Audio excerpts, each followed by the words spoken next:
Good morning, everyone. I'm really tired.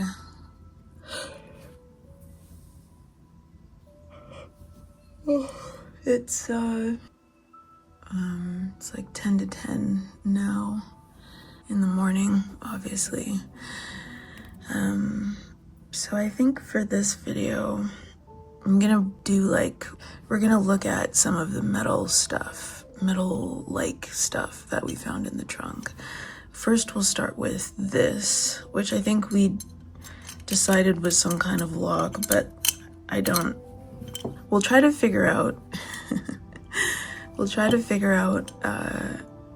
right now how it works before we go looking for it on Google. But we're gonna take a look at this on Google and try to figure out what it is, because there's not really any marking on it aside from like this sort of crab type. I don't know if you can see that.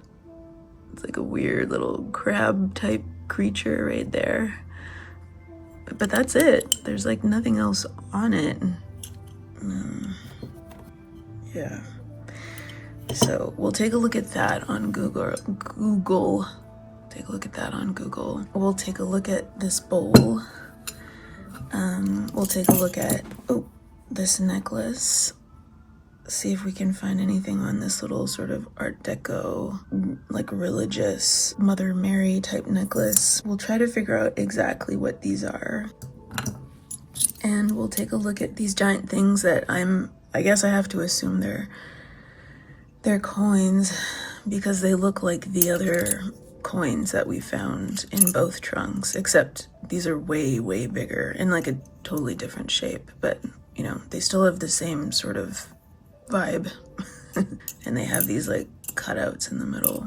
And we'll take a look at this little shiny gray, it looks like a token or something. But we'll take a look at that on Google and figure out what it is. And we'll take a look at these and try to figure out what the fuck these are online. I guess they look like nails. They're just giant. I don't know what you would use nails this big for. Maybe on a ship or something? Oh, I don't know. But first, we'll start with this and try to figure out if it is a lock, how to open it. I hope you can see that clearly. It's raining and kind of dark outside, and if I turn a light on, it's gonna give off an orange glow. So I'm kind of just trying to work with daylight. You should be able to see that pretty good. Anyways, I'm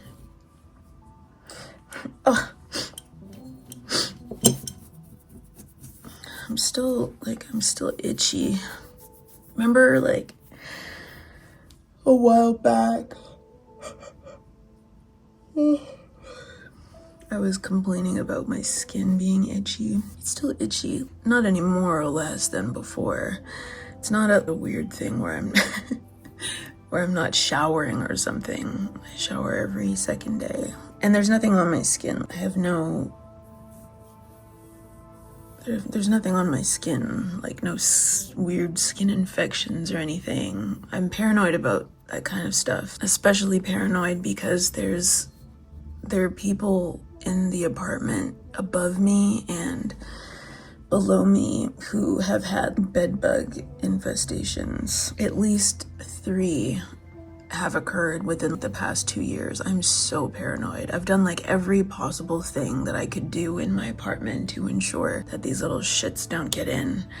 And all my furniture is like up off the ground. I have no carpets. I have all laminate flooring, which is very good. So there's not really any way that they could get me. But yeah, I'm paranoid about weird little infestations like that. It's just a thing. And the city that I'm in it's not an uncommon thing for bed bugs to be an issue in apartment buildings. So I'm probably the most hyper vigilant hyper vigilant person that you'll ever come across when it comes to that. And I've never, in all my lifetime that I've lived in the city, I've never actually had a bed bug infestation. So at this point, it's like a miracle, but it's probably because of my paranoia and me taking extra extreme measures so that they don't get me. Anyway, oh yeah. So, first, I thought it was weird, I wanted to say, that we have this thing that looks like a lock. I'm pretty sure it is, like, we need to figure out how to work it, but it's weird that I have this lock, but then we also have this lock, right? From the other trunk, the small trunk,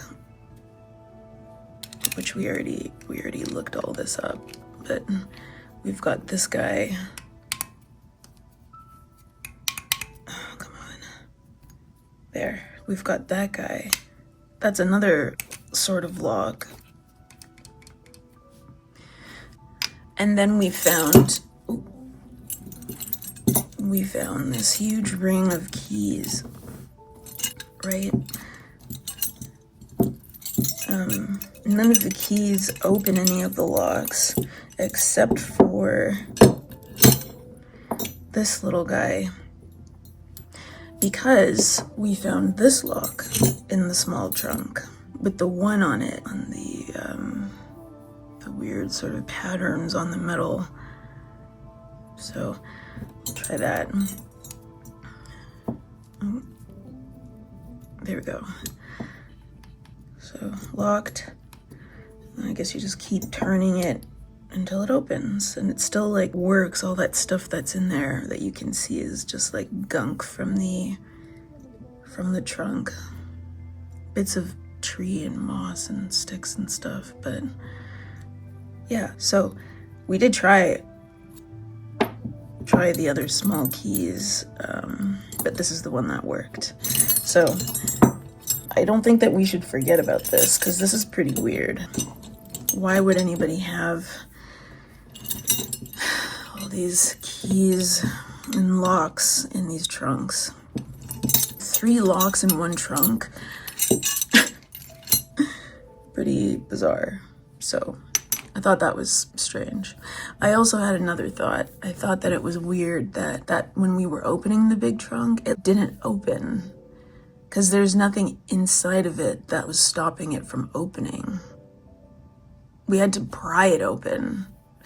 And I know that it seems, a little bit weird, or I just thought it was strange, because once we actually cracked it open, the only thing that was inside of the trunk on the top, as soon as we opened it, was soft fabric. Nothing was caught in the trunk that would have prevented it from opening. It's almost like, I know it's gonna sound weird, but it's almost like it didn't want to be opened, like it was resisting, which was weird. Also because the locks just slid right open, those little hooks.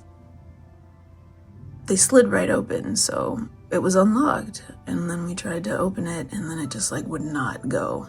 And then when we did open it, there wasn't anything that it could have caught on to prevent it from opening. So that was strange. Yeah. And something else also that I forgot to talk about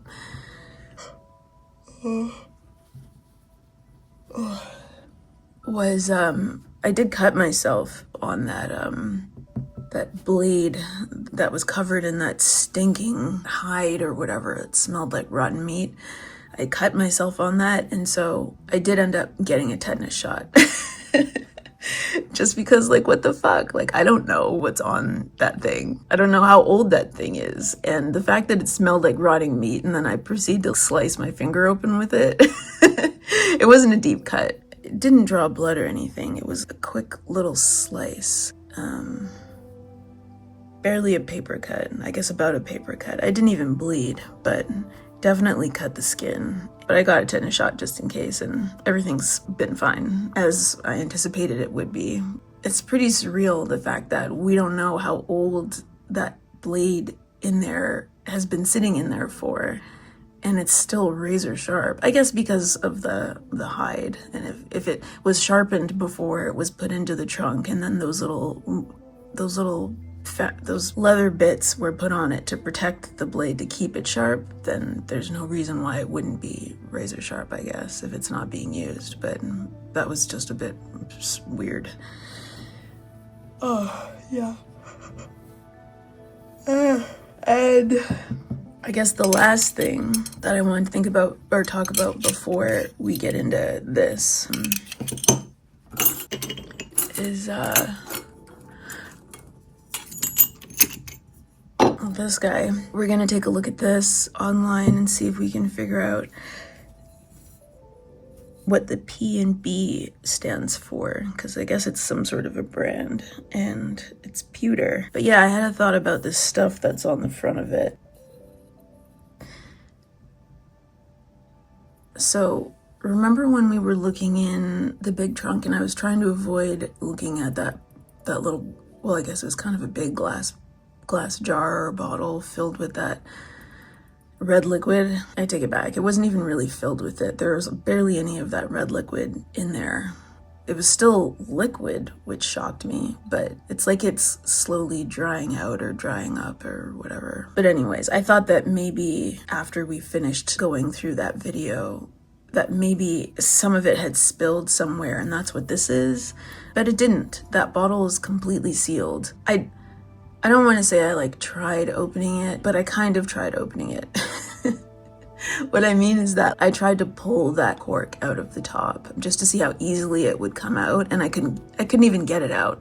So there's no way that the liquid was able to even leak from it, because I don't even know if I'd be able to pull that cork out without breaking the bottle. It's sealed into it, which is kind of interesting, because if it's sealed that tightly into the jar, then how would the liquid on the inside be evaporating, right? But yeah. There's no spillage of any of that liquid that was in the jar in the trunk anywhere. It's not on any of the clothing items. It's not on the inside of the trunk. It's just, there's just a bit of this on the outside of this little dish. So maybe they're not the same substance. You know what I mean? This could be something else. But yeah. Okay. We'll just finish this video up with trying to figure out how to open this right now. So there's one way. Is it that way? It clicked in when we were, see? I don't know if you can see that.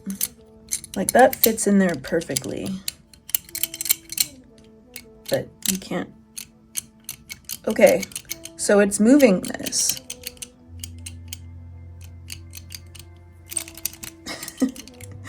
The issue is that you would think that this part would slide through this part, right? Because you slide it in,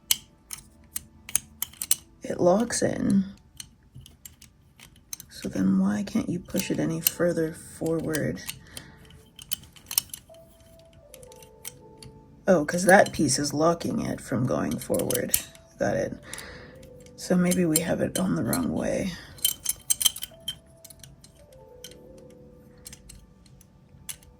Oh! All right. Did we do it?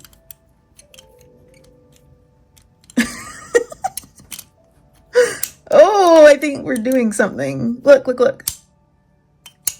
We're doing something. I don't know what we did though. So if we push it that way, it doesn't open. And if we push it that way, it also doesn't open. Okay, so hold on. Last direction we pushed was this way, and it's still locked. So we did it that way, it doesn't open. We took it out. If we do it this way, oh, we can't even take it off once we do it that way. Oh my God. Am I being a dum-dum? like something's happening, because if we do like that, we can pull it out, but fuck, this is so annoying. Just have to be patient. Maybe, oh my God. I can literally feel something moving inside, and you can see that it's moving inside, but I don't see any result of what I'm doing. Oh, man. And it looks like, because this ridge, you see, goes all the way down both sides on the top and here, you would think that maybe you'd even be able to slide this. Oh, amazing. Fuck yeah. Okay, so can you get that off? Okay, so can you get that? Okay, so you can get it off, but once you take the key out, it's locked again. So you have to keep, does that make sense? Oh, how did I do it? Fuck, was it this way or was it?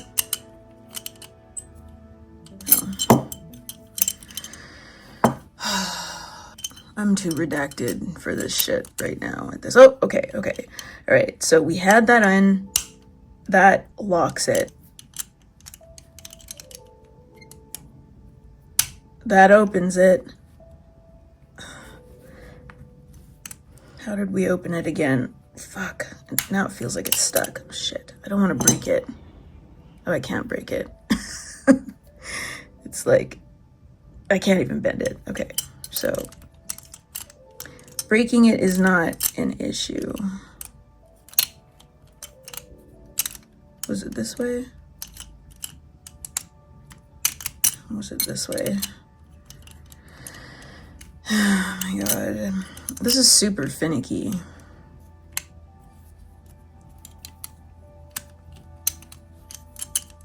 Like we just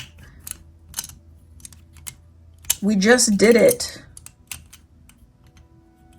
There, okay. So it goes that way because you can hear it clicking in. So then I think what we needed to do was just like slide this part. There. Isn't that supposed to come out or something though? Okay, so let's think about this. So this unlocks the lock. I get it, I understand. So you have, I don't know, something that you want to lock up that has like a little metal loop or something. So you're gonna stick the lock on it. You're gonna open the lock up with this key, which can't come out. So you can't lose the key, kind of. You've got this little thing on the end of the key that you can like hook to a keychain. So this opens it up all the way. You put the lock on through the loop, and then you would just, I guess, squeeze that through the loop and then move the key out, and then it's just locked. And there's literally no way that you would ever be able to pick this, unlike with the locks that exist today. This is really cool. How interesting. I wonder how old this is. Let's try it again. That's the thing about it. You can't, like, I forget which direction to go. Okay. If it's supposed to be like, so the crab is on this end. Does that mean that the flat side or the raised side should go in the direction of the crab? Let's do the flat side. Stick this in. I don't think that even goes. So it's got to be the raised side.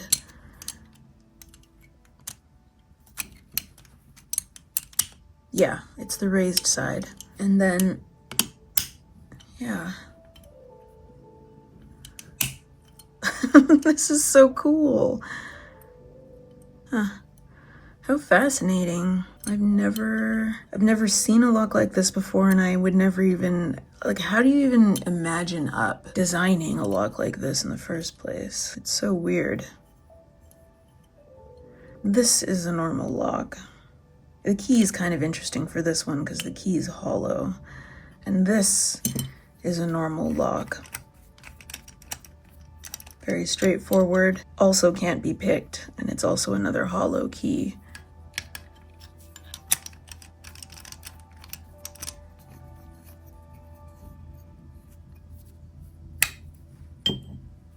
But this is like a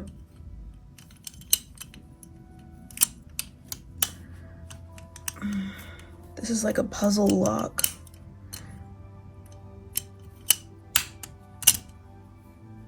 Amazing. I'm actually really impressed with this. This feels like a real treasure.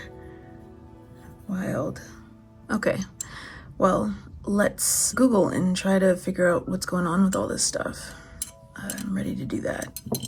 And just because I'm excessive, let's just do it one more time. So the crab raised part links up with the raised part of the puzzle key. Stick it in that way, push it in that way, and then I guess you just kind of have to, yeah, pull it forward to the end of that track right there, that hollow track. And then that little indentation, that little nubbin slides along this track.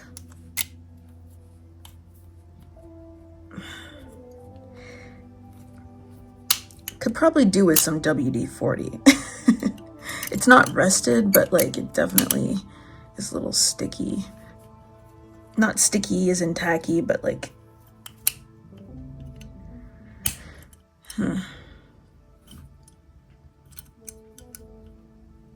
Interesting. Somebody designed this lock, and whoever that person is long dead. Likely. We're gonna investigate these two. Let's open them up. However, wrapped in an interesting way.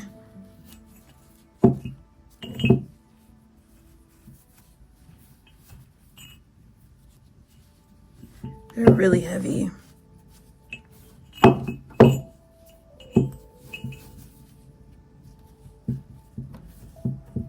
Okay.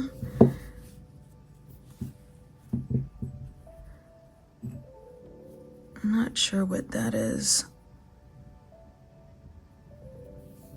No stretch to it. I think it's got like 2 layers, yeah. I'm assuming it's like rust.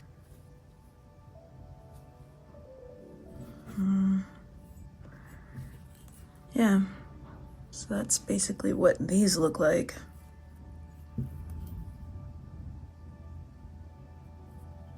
Pretty interesting. Super heavy. That's how heavy. There might have been some sort of branding on them. It's long gone now. Pretty cool to have. I've never held nails this big before. So we'll figure out what these would be used for on Google. No idea how these were. They weren't wrapped like that, but whatever. Keep them together. Sort of. There. All right, let's go to Google. Okay, so here we are back at Google, and I think I'd like to start with the lock first because it's like the weirdest thing, I think. So we'll go into search by image and take the picture that I took of the lock. Let's just maybe expand it to include both pieces and see what that pulls out. Oops, fuck. Something like that. Seems good. Okay, so I guess if we're just, oh, forget about the AI overview. Look at this. So a whole bunch of them come up right away. Let me pull up my picture. So this is my picture. That's what that looks like.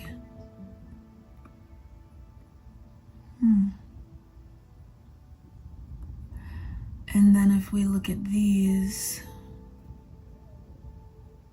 interesting. This is like a medieval to Renaissance, but then this says Tibetan and this says Tibetan.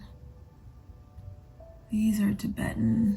This is Tibetan. They're all coming up as Tibetan. So how did we do this Japanese. How did we do this last time?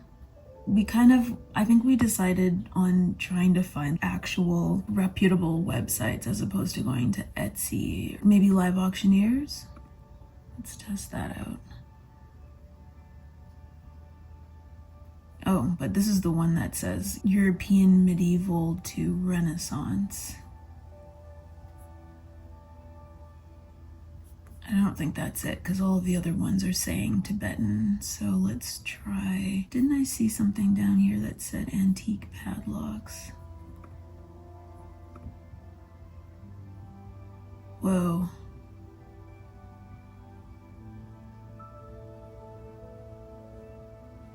So those are all through India. Wow, the scorpion lock. These are amazing locks. There. So that's kind of what we're looking at. It's the same sort of design. Like that. There's just no marking on mine, but if we zoom in, we can see that there's that marking there. And there's markings on the actual key. Steve Summers' collection. These are all part of a person's collection who seems to be really enthusiastic about locks. I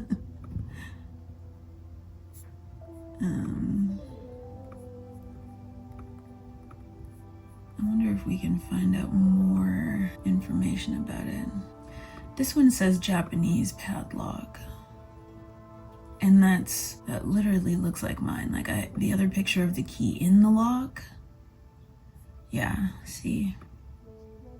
It's got the curly end, the bar at the top, and then it sort of clicks in, and then it's got these channels that the whole key runs through in order to open it. Looks exactly the same on the inside as you recall in the earlier part of the video. Is that what our key looks like? Does it have that little... Oops, not that one. Yeah, I guess it kind of does. You go down in order for it to click in through here, and then you need to slide this part through here, and then this part slides along through the lower channel. So this is an antique Japanese padlock. Iron craft, 1700, working period 17 to 1800, mid-Edo period. And it's got designs on it and stuff. So this one doesn't look like it maybe ever had designs on it. I guess it maybe depends also on what the lock was used for. Like maybe it wasn't considered a fancy lock back then. Depending on what you were locking up, you could get a fancier one. But that one says it's Japan, and if we go to Tibet, this is 18th century. I guess, you know, they'd probably be making similar locks, or locks with similar designs in different areas, different regions, sort of same, but different. This is just the key though. So unique and beautiful.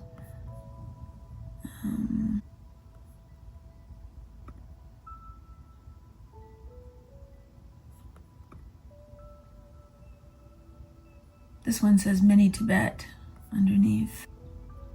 Okay.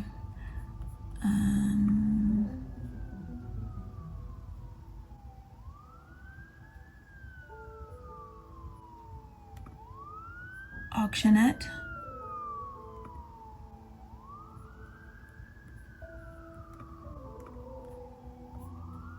This was being sold in Germany, but it does say Tibetan castle, early 19th century, same kind of lock. It looks more similar to ours, the type of metal, the aging of the metal, I guess. And this one has an actual little ring attached to it, which is similar to ours. Ours is just missing the ring, which you would, I guess, put on a keychain. Oops, where did it go? Yeah, all right. So maybe I'm inclined to think that it's a Tibetan lock. I think we've kind of figured this out. And that one auction site was selling it for like $300.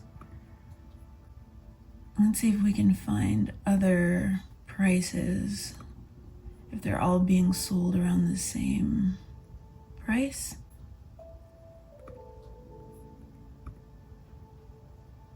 Wow, $603. Holy Jesus.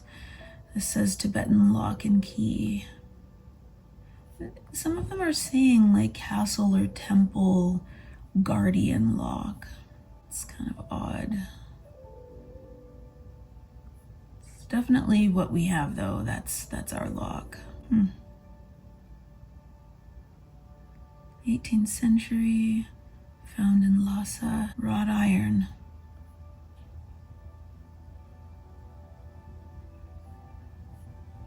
So we saw one for like 300. This one is for 600. Looks like Etsy's selling one. Let's see how much that's going for. Wow, these are expensive. $370. Considering there seem to be like a lot of them on the market, or at least, I guess we don't know that for sure. There are a lot of pictures coming up, but someone's selling it on Craigslist? $250 in New York. These are expensive. Pretty interesting. All right. Well, I don't think that we can learn really anything more aside that they're from Tibet and they're expensive. From the 18th century generally, it seems. They're all being auctioned off. Let's take a look at this one. Sold for 250 pounds. I'm not sure what that comes to in USD, but this is like 18th, 19th century. Same sort of look. This one's... Oh, yeah. Okay. That wasn't too painful. Too bad ours doesn't have these designs carved into it. That would be really special. But it's still a really incredible lock. I've never seen anything like it before, and I have no idea how it got into that fucking trunk along with all the other weird shit that's in there, but it's in there, and now I have it. Now it's kind of mine. Yeah, look at these. 320 pounds, $550, 218 pounds, 45,000 Japanese something or other. I don't know what their currency is. $250, $360. This is wild. Did we look at this one? I don't think we did. Or did we? Oh my God. My short-term memory seems to be disappearing faster than I can blink. But 17 to 1800 mid-Edo period. We did look at this. Yeah, we did. All right, so we're done with that. Let's go back to Google and we'll start with the next thing. Next up, we're going to look up these things here.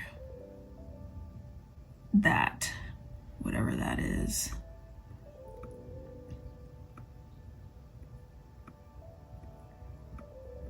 What is that? Okay. Whoa, that's not that big. That is not that big, what we have. These are huge. Looks, where's that picture? I mean, it looks like it. Oh, here, hold on. There's something coming up for Reddit. No, but these are huge. Okay, maybe what I need to do is put that picture back into Google Images and then basically just open it up for scale so the computer doesn't think it's like huge. Oops, damn it, why do I keep doing that? Okay, let's,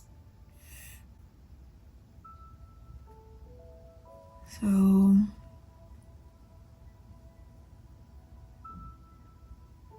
just like rocks, round rocks. That says Civil War cannonball, but that's like a cannonball, I'm assuming, because it says so in the title. Okay, huge. Oh, it doesn't even exist anymore. Okay, it's out of the question. It's just coming up stone balls, but they all look kind of big. Moki marble shaman stone. What? Moki. I don't know. Whoa, that's huge. It's not what we're looking for. Maybe I'll do the picture again. Probably shouldn't have expanded it so big. We'll leave it at that. Of course, it's all like all the same stuff is coming up. I mean, they all kind of look like this. It's got to be one of these. It just needs to not be huge, because ours is, I don't know, like the size of my thumbnail. Some sort of excavation picture. Ooh.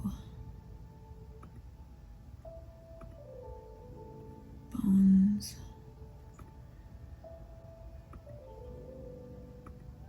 There it is, and there's like not even an explanation for what it is.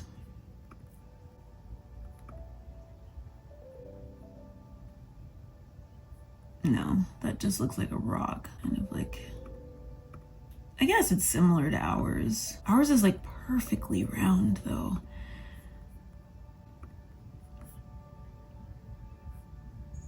Steel ball for a ball mill.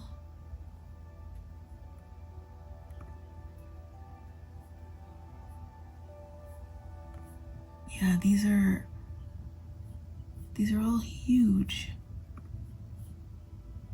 What's that? Oh, cold suddenly. That's a cannonball. These are cannonballs that I guess are, yeah, they were being launched at ships, I guess. It's not what we have. That's another one, eBay, like a Civil War cannonball. Those are pieces of cannonballs. That doesn't look that big though. Oh, what's a grape shot? Wasn't there something in the Civil War newspaper page that we looked at talking about grape shot blowing apart a person's head or something? I can't remember. It was grape in something or other. Those don't look too big. They're tiny. That's tiny. That's the same size. Maybe a bit bigger than ours, but okay, so we have a direction now, I think. That's grape shot too. That's Civil War era. It's interesting because we've got our Civil War newspaper. Okay, so now we're going to type in grape shot, because at least I just don't want to read the AI. I'd rather just go to an actual interesting page, a historical page that doesn't use AI. Okay, so we're going to see about grape shot because this is not a cannonball.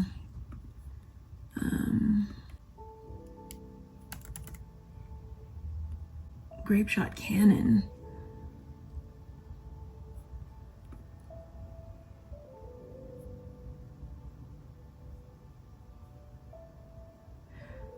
So in artillery, a grape shot is a type of ammunition that consists of a collection of smaller caliber round shots packed tightly into a canvas bag and separated from the gunpowder charge by metal wadding rather than being a single solid projectile. Huh. So... Oh, interesting. So they're like...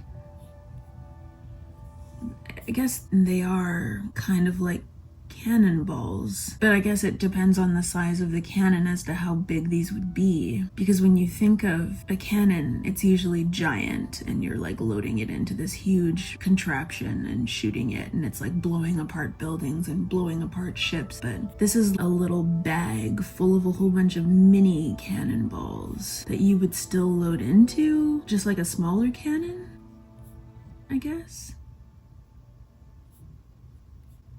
Those seem big though. Keep in mind, ours is less than an inch in size or diameter. It's pretty small. This is like so rude. What is that? A small cannonball and holder for grape shot. Recovered from the CSS Georgia in 2015.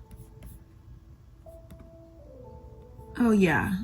Oh, these are 8-inch grape shots. So way too big compared to ours, which is...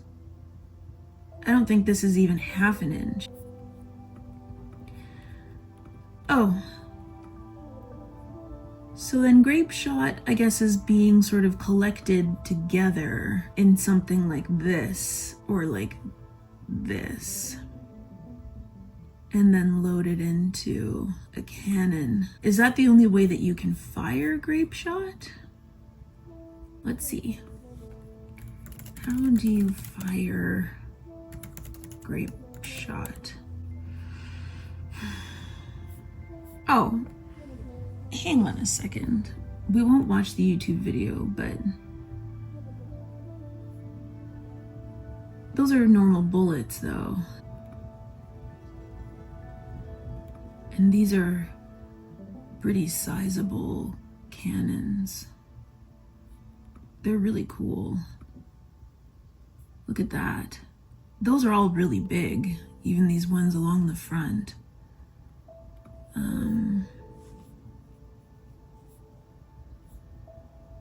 To see everything being fired by cannons. And I guess if that's how you're firing them, because you're loading the canister into the cannon, I guess. And then when it explodes, when you shoot it, then all of these little guys fly out. Okay, I'm starting to understand now. And I guess the smaller the grape shot, the more targets it can hit. How interesting. Okay. So maybe if we type in like mini grape shot, where are these pipes coming up? I'm confused. Oh, I have a blanket around me, but still cold. I have the heat blasting and I'm still cold. Okay, so this is basically ours, and they're calling this on Yahoo News a cannonball. And if it's going into a cannon, that's how you shoot it, regardless of whether it's in a canister or not, then it would technically be a cannonball. So just a tiny guy. That's it. That's exactly ours. Except ours is in better looking condition, but it's exactly the same thing and just as small.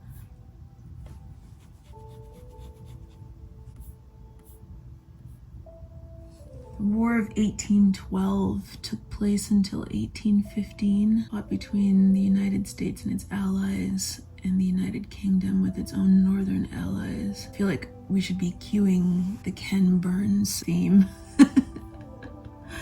I would guess, given its size, that it might have been like grape shot. That's a pretty small cannonball. There were all kinds of munitions on these boats. All right, so I think we figured it out. I guess if we type in how old is grape shot? Over 300 years old, dating back to the 1600s. Patrick O'Brien Appreciation Society. Quilted grape shot. Cool. Cool, but it's not ours.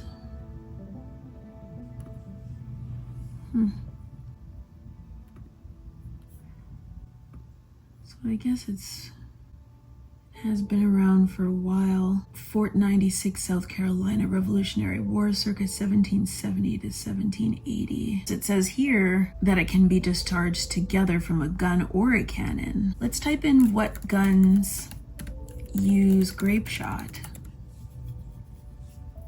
So there's the muzzle loading cannons, naval guns, and swivel guns. Swivel gun, grape shot.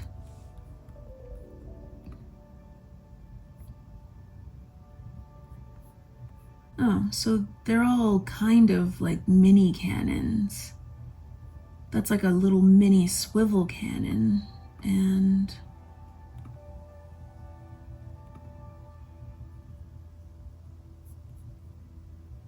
naval gun, grape shot,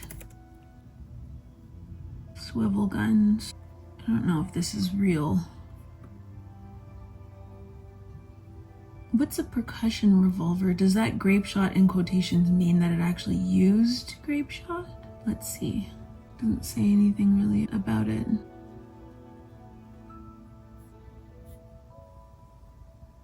I don't know why it has grape shot in its name. Okay, well, I think I'm starting to sort of slip down the hole. Oh, hold on. Wow, how old is this? Let's read a little bit of this. So there's the 𝔻𝕚𝕚 grape shot revolver, capable of 10 shots, 9 from the revolver and 1 buckshot blast from the center shotgun barrel. I want to say that I care enough to read this, but I actually kind of don't. I think it's because I'm so tired right now. I'm trying to find something that looks especially interesting. Shooting 1 400 grain ball or a charge of buckshot. Is buckshot, I guess in total the handgun can fire 10 shots. To many, the center barrel was a cannon filled with grape shot, which is why it's called the grape shot revolver. Okay, that's kind of, I guess, where I was going to figure out where the name came from. What does buckshot look like? Lead pellets fired from a shotgun, so kind of like bullets, but kind of more like grape shot. I don't know. But I also don't really care, so it's okay if I don't know. When was grape shot created? Or invented, sure. Britannica's 18th to 19th century. So the Ames Tribune, first recorded use was around 1600s to the early 1700s in Europe, and then it just kind of kept going on. Research indicates that this particular piece of grape shot was probably fired by American forces at the besieging British during the siege of Charleston in 1780. Tin case grape shot. Cannon loading. Okay. So, okay, well that wasn't so painful. Depending on where this came from, this could have been inside of someone's body, which is insane. Think about if grape shot's been used since the 17th century. There would be, I don't even know, like a gazillion of these all across Europe, all across North America. And with every passing decade, more and more sediment just piles on top of them. And it's just evidence of epic massacres having taken place. Tens, hundreds of thousands of bodies just stacked on top of everything else. All the death, all the destruction, and all of the evidence of these sorts of things that may never break down completely. It's pretty eerie. And somehow somebody got a hold of one of these. And I don't know if this has any special meaning, but it's in the trunk. So it means something to whoever put it in there. I just don't know if this actually came from a body or was just kind of picked up along the way. I don't know. But at least now we know exactly what it is. It's grape shot, but it's like mini grape shot. Canister shot or something. Yeah. Exactly. All right, I don't think that there's anything else we can really learn about it, aside from maybe how much it is, how much they cost. Grape shot price? Maybe we'll go to eBay. Grape shot.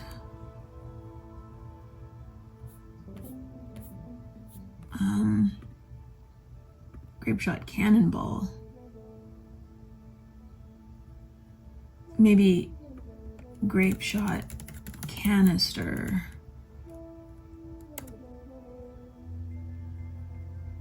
Those aren't that expensive. I guess because there's probably like 1 billion of them, like 1 trillion of them still out there. Grape shot, canister shot ball. Well, we did it. Canister shot ball. That will blow your head apart. Lovely. Okay, so we'll move on to the next one. So because these kind of look the same, I think that, let's see.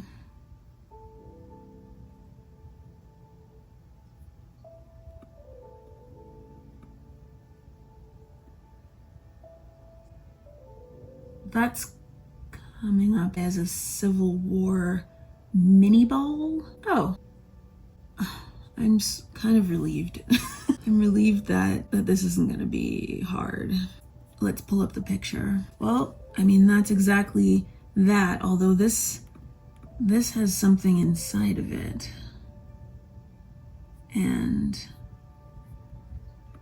our picture is completely hollow. I wonder if ours was supposed to have something inside of it like this one? Maybe not, because look at this. Those are totally hollow.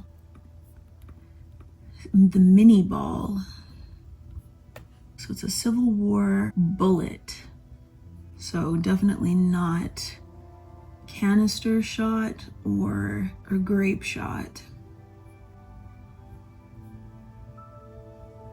The mini ball is a type of bullet, a muzzle-loading rifle. Oh, and the developer of the weapon was 𝔻𝕚𝕚𝕚𝕚. So the mini ball is conical in shape and referred to as a ball due to the round shape of the ammunition that had been used for centuries. It's made of a soft lead. That's probably why this is so much more rusted than this. Because this is probably a harder lead, maybe.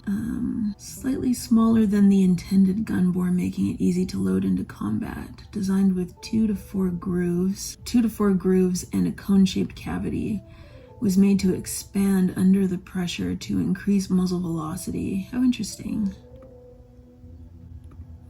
When fired, the expanding gas deformed the bullet and engaged the barrel's rifling, providing spin for better accuracy and longer range.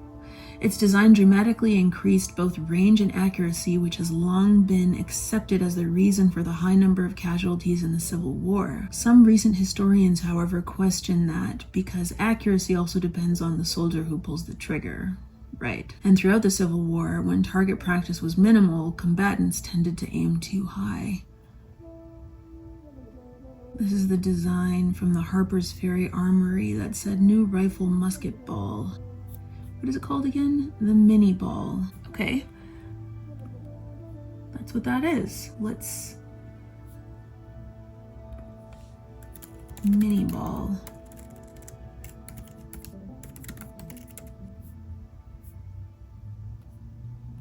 Yeah, these ones are, those ones, some of them are solid and some of them are hollow. I guess they do have the 3 ridges, like this one. Very advanced design. 170-year-old bullet. Yeah, that's exactly what ours looks like. Wow. If we type in, when was the mini ball created? I don't want the... Oh, this was invented in 1846, shortly followed by the mini rifle. Both the American Springfield Model 1861 and the British Pattern 1853 Enfield rifled muskets, the most common weapons found during the American Civil War, used the mini ball. Interesting. So this could have been from the Crimean War or the American Civil War. All right. All right. So we figured out the grape shot, and now we figured out that this is a mini ball. Let's take a look at what a mini ball gun looks like.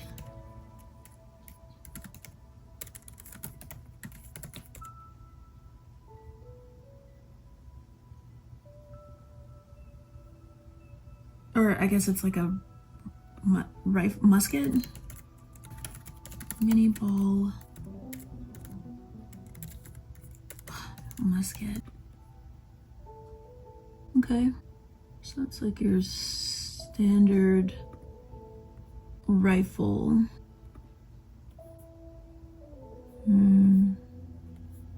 Oh, that was interesting. Where did it go? Yeah, look at that. Civil War treasures. That's grape shot, old bottles, old pieces of pottery. Not sure what those are. Those are mini balls, an old comb. Looks like a buckle or something.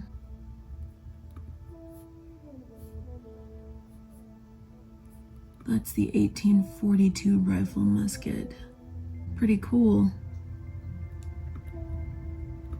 And so, is this the attachment to your gun? That's the knife? I can't remember the name of it. Okay, all right, I get it. Let's take a look at this one just before we leave.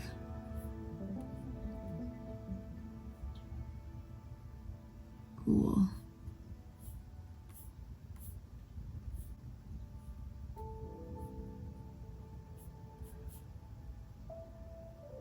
Yeah, okay. So then this is your knife that you add to the end of your gun. And I guess is this what you would use to like push the bullet down? That's the barrel that's looking through it. Are those the grooves that are created inside of the barrel to help with the spin? I probably would know if I had read this, but I'm not going to. Anyways, I'm going to stop now. I'm going to stop. Okay, let's go back to Google.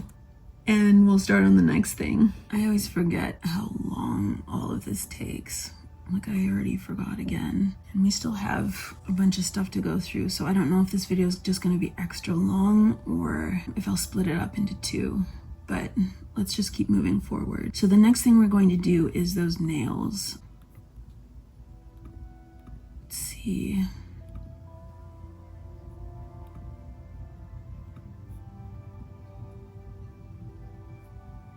I guess they're wrapped up in my picture that I took because we only unwrapped them at the beginning of the video. But let's see if they still show up. Rusted spikes, rusted railroad spikes? Oh, there are lots of them. Let's pull up our picture. So those are what ours look like. They're really, really badly rusted. Wow, they're selling rusted railroad spikes on Amazon? Doesn't that seem weird? They're so expensive.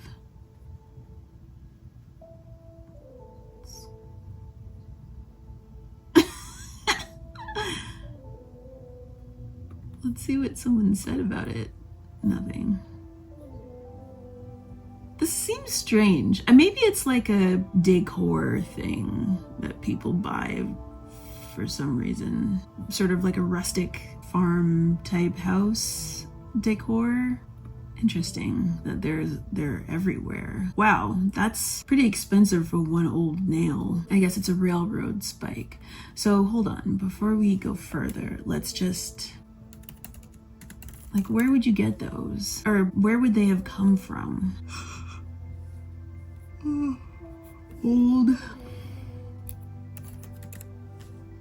Old railroad spikes.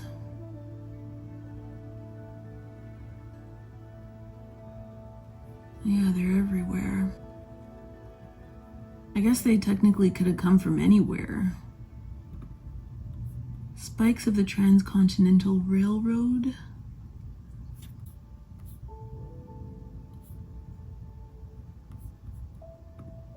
I'm so tired of ads on everything. Yeah, I don't know. I mean, we'll never be able to figure out where these came from.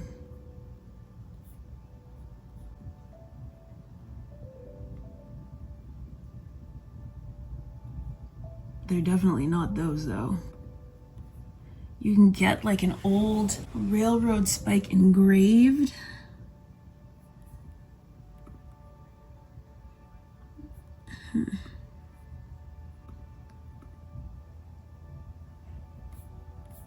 Interesting.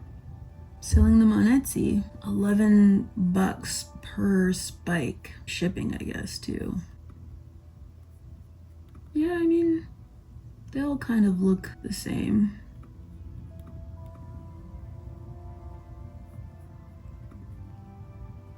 Mine are actually really, really, really rusted. You can barely even see the definition in this one at the top. And this one's totally lost its shape at the top, compared to these, which are clearly defined. But I'm putting all that aside.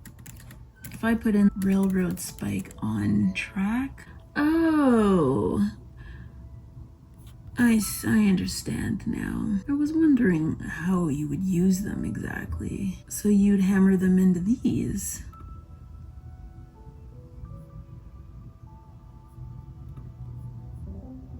Interesting. Okay, I get it. Now I know how railroad spikes are used.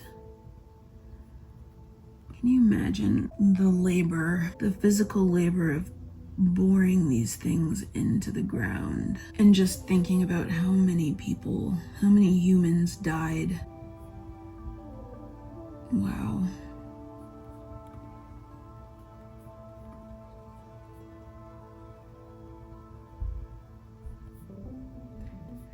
All right, I get it. Interesting, though. It is. And that's how they work. How they used to work. I wonder if tracks still have railroad spikes. Maybe old ones do, but I wonder if by now most of that stuff has been replaced. Just because of how badly rusted they get, and I'm assuming just from the motion of trains, they eventually get loose and work themselves up out of the ground. Well, that's that. On to the next. I think that we should do the pewter bowl next. So let's pop it in.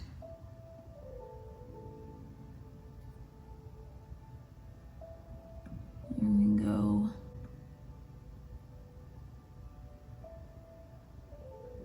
And pewter bowl. Wow, there's a lot of them. Let's pull ours up, make it a bit smaller.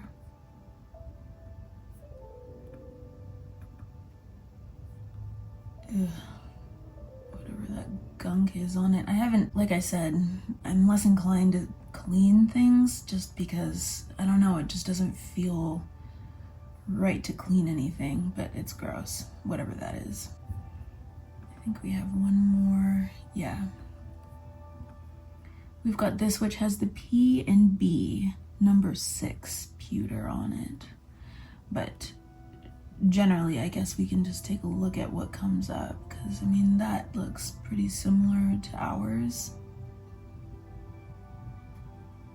Pedestal bowl. It's pewter. What does that say on the bottom? York metal crafter. It's bigger. Bigger than mine, I think. And wow, in pristine condition. This one has had a lot of use, it would seem. I guess we don't really need to look at a bunch of these. They're all kind of the same. Sterling silver bowls, pewter bowls. I'm sure they're not very expensive. There are probably a zillion of these made.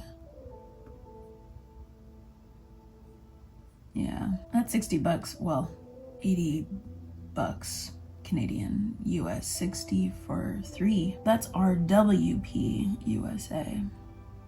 All right, so we already know that it's pewter because it says so right on it. We're just trying to find out what the P and B means. So we'll just go back to Google and type in P and B pewter. It's P and B, right? Not B and P? Yeah, P and B pewter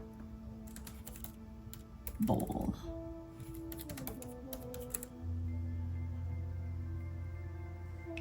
So where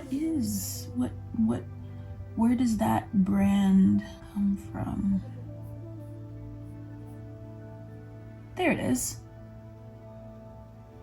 That's number 56 on the bottom, and ours is number 6. So I guess that's the number of how many, not how many have been made, but this is like the 6th in a line of however many. And this is the 56th. Cute. This is just, oh, I guess P and G is pear and grape. Wow. There were pewter bowls, there were Roman pewter bowls? 4th century AD. Oh my god. Someone made that. Look at the design on the inside. Oh, I'm getting distracted. Okay, P&B Pewter Company?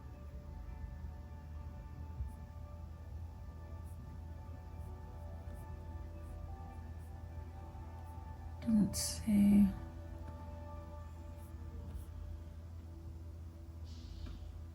Pewterers marks. Ugh. It's gotta be in here somewhere. PB is coming up. I don't know. Let's see. We already looked at that. This is a circular mark which contains a letter A within which are contained the letters P, B, and C. This pewter hallmark guarantees maybe this? No, it's not that. This is kind of annoying. I actually thought that this would be easier just because maybe it's this. 𝘠𝕠𝕚𝕚𝕚. 1877? Is it P and B? Is that what that means? 𝘠𝕠𝕚𝕚𝕚? Let's see if we can find their actual stamp. Oh, they actually stamp out their whole name.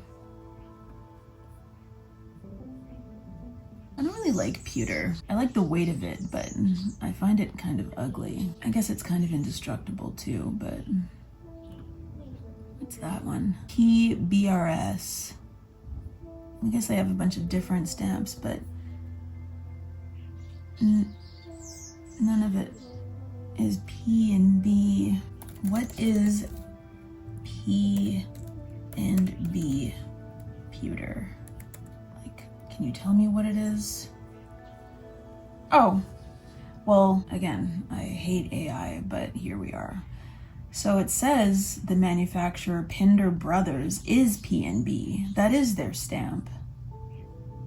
So it says for markings, look for 𝘠𝕠𝕚, or it says look for 𝘠𝕠𝕚, comma, or P&B, indicating the authenticity. And what did they say it was? It's UK, Sheffield, England. Okay, random.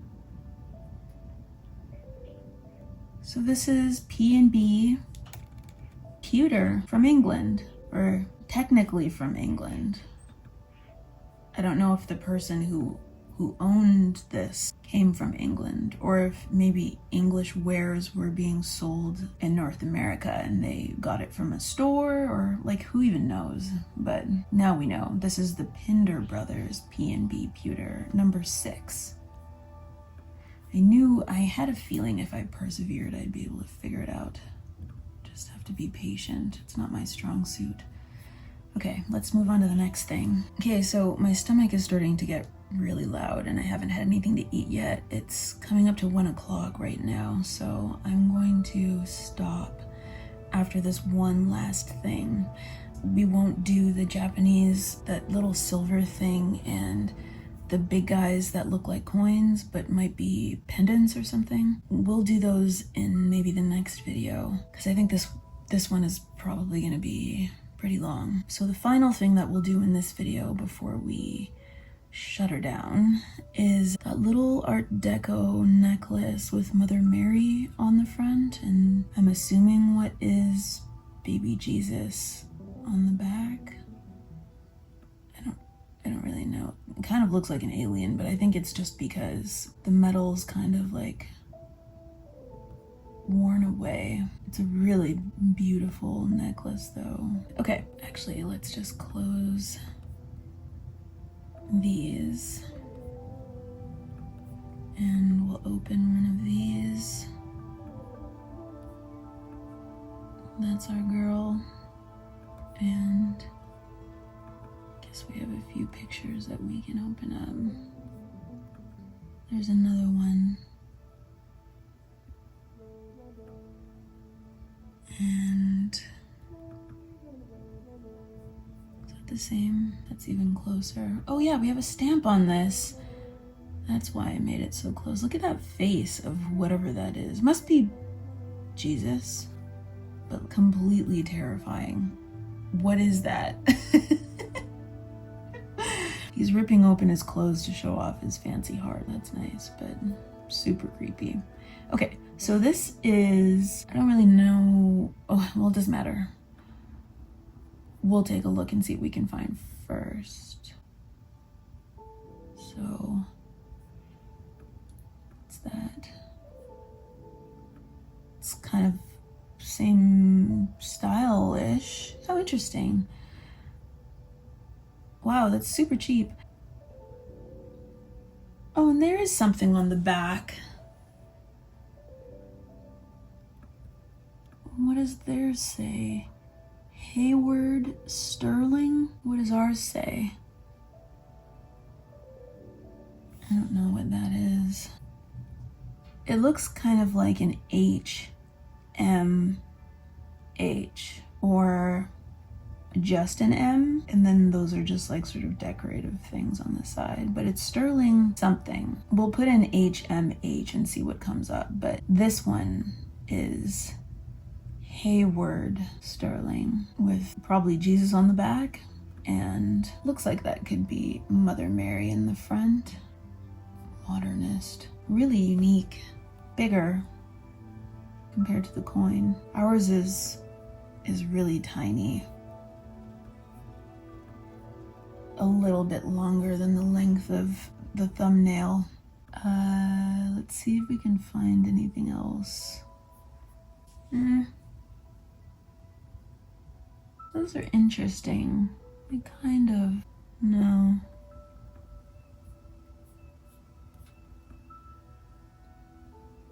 That's really interesting. I wonder where that comes from. It's not found. Okay. Really though? Yep. Really. Our Lady of Mount Carmel? That's really cheap too. That says Creed Sterling. Our Lady of Mount Carmel, pray for us. So mother and baby in the back. And I'm assuming Jesus bearing his heart in the front.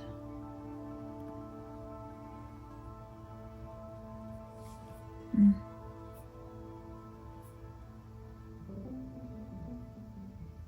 don't really know how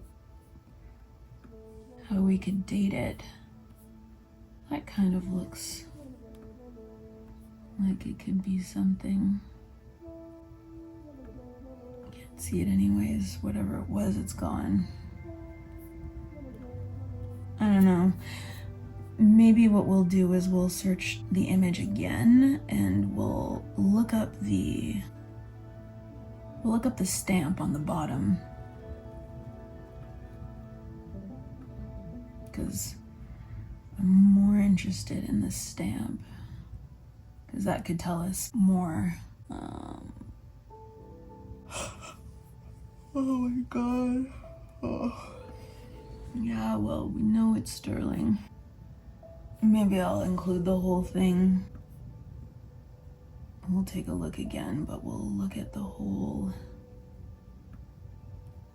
pendant and not just zoom in on the stamp. See what that shows. Let's take a look at that. It's the same one, or kind of, but not. Let's pull up ours.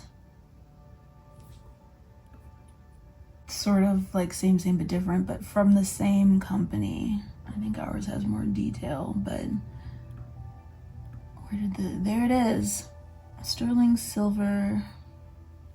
How much were they selling that for? Yeah, they're all cheap. There must have been 1 million of them made. This medal must have on one side a representation of Jesus Christ with his most sacred heart, which is ours, Alien Christ with Sacred Heart, and on the other, any image of the Mother of God, which is what we have. And there she is. Right there. All persons who have been validly invested with a blessed woolen scapular may replace such by this medal. What is meant by a scapular medal is that it can be worn in place of the brown scapular. What is a scapular? A large sleeveless garment? Brown scapular?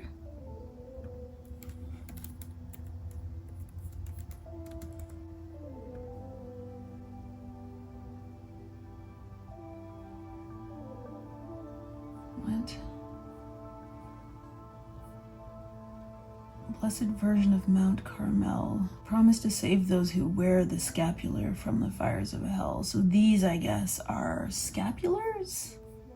The popes and the brown scapular, Pope Leo XIII, the Carmelite scapular's nobility of origin, its extraordinary spread among Christian peoples for many centuries. My neck hurts.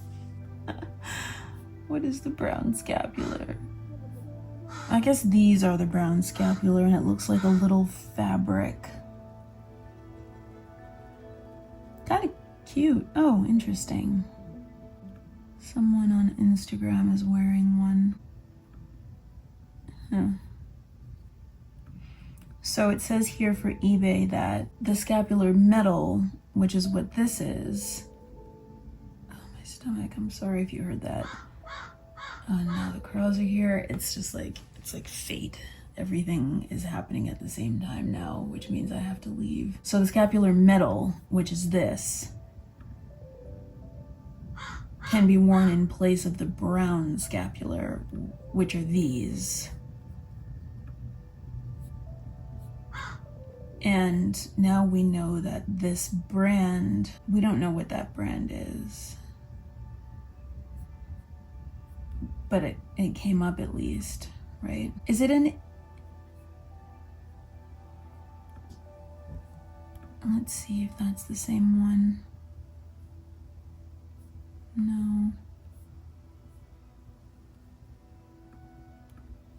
There it is, but it doesn't show more pictures. Well, let's just type in on another page, HMH sterling.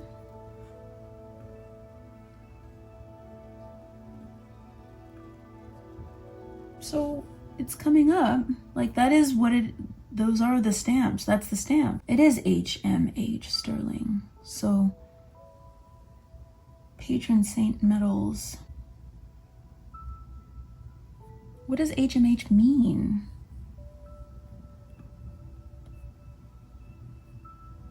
Wow, those are expensive. I guess because they're brand new. Oh my.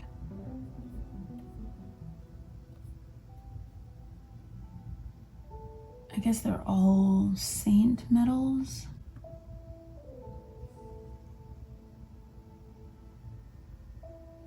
What does HMH mean? I understand that. See, it even says it on the inside of their little fancy box. But it's not the name of a website. HMH Religious was commissioned? HMH Religious? Oh, I guess it is a website.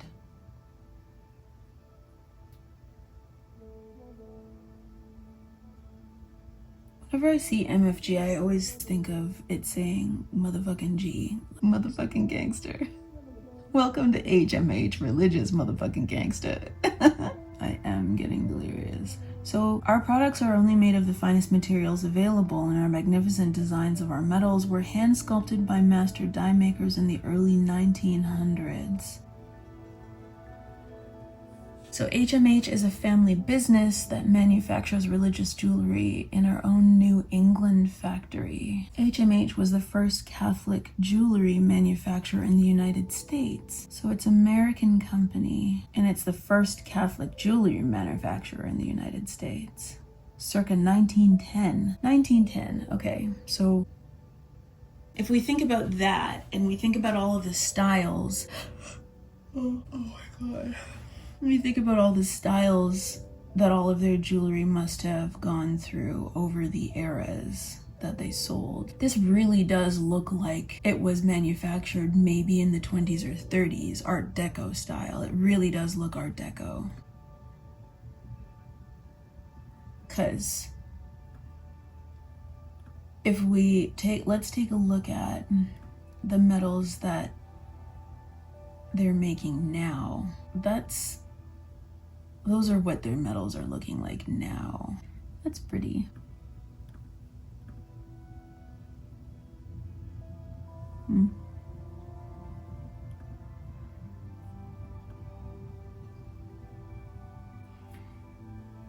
If we choose crosses and crucifixes, let's take a look at ours again.